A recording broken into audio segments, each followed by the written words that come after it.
许没用，我又不皱。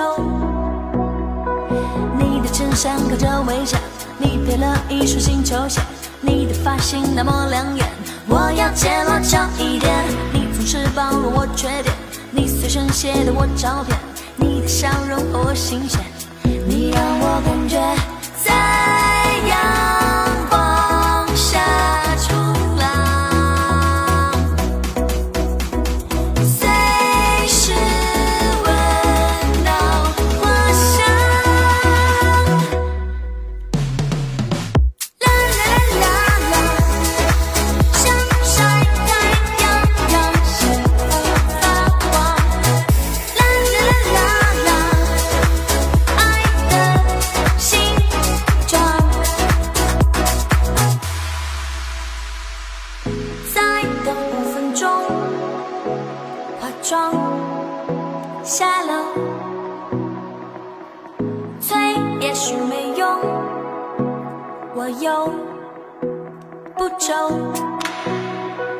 你的衬衫跟着危险，你配了一双新球鞋，你的发型那么亮眼，我要揭露久一点。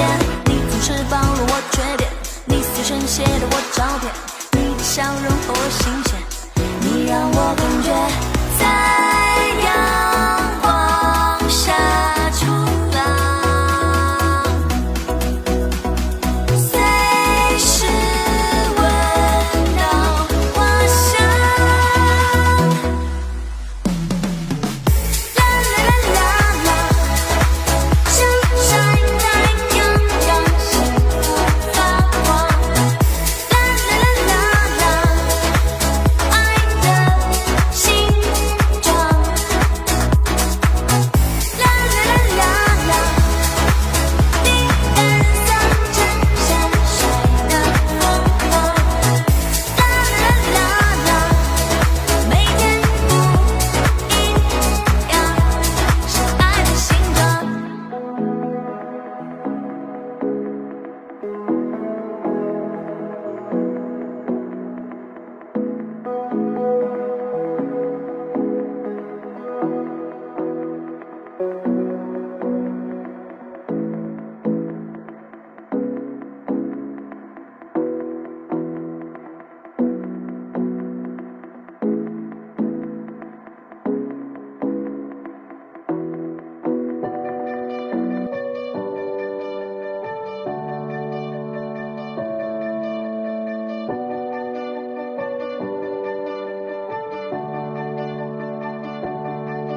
Bạn ơi, hãy cháy bừng, hãy đốt lên ngọn lửa ngày mai.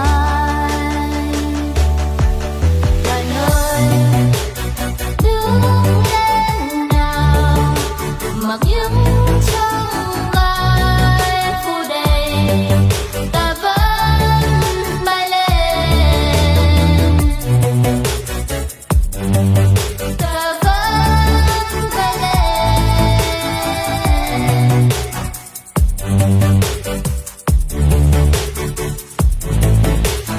Dù có lúc mệt nhoài tuyệt vọng, hãy nhớ bạn không một mình. Có lúc ta buồn, đã có mình ở đây nên bạn hãy cháy bừng, hãy đốt lên ngọn lửa ngày mai. Bạn ơi, đứng lên nào, mặc những trong vai bùa đầy, ta vẫn bay lên. Ta vẫn bay lên.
thought it was better to wallow and swallow my pride and admit that my life was feeling so hollow and I couldn't handle it.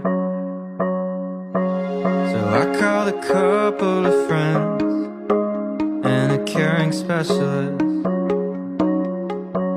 and I talked through all of my problems till they started to shrink a bit. Well, nothing's easy, but you gotta believe me, you'll never truly be alone.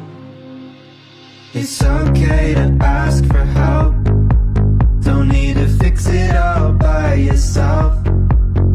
It's okay to find a friend to lean on and talk it out, talk it out. It's okay to ask for help instead of holding on to how you felt. So don't be afraid to go on and reach out. I know it sounds conflicting, but being sad can be addicting. Even when it's awful, still easier than committing. To face you might be missing and do the harder work of fixing all of the broken pieces out of place. Oh. Well, nothing's easy, but you gotta believe me, you'll never truly be alone.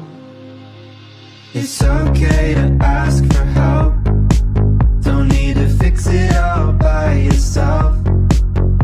It's okay to find a friend to lean on and talk it out, talk it out. It's okay to ask for help instead of holding on to how you felt. So don't be afraid to go on and reach out.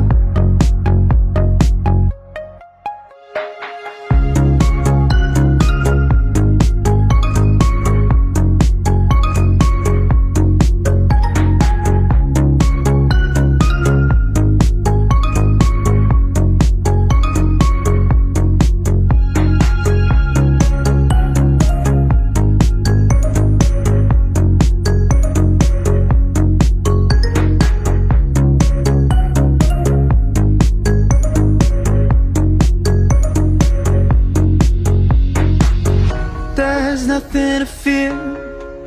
Oh, I know you'll find someone who hears you.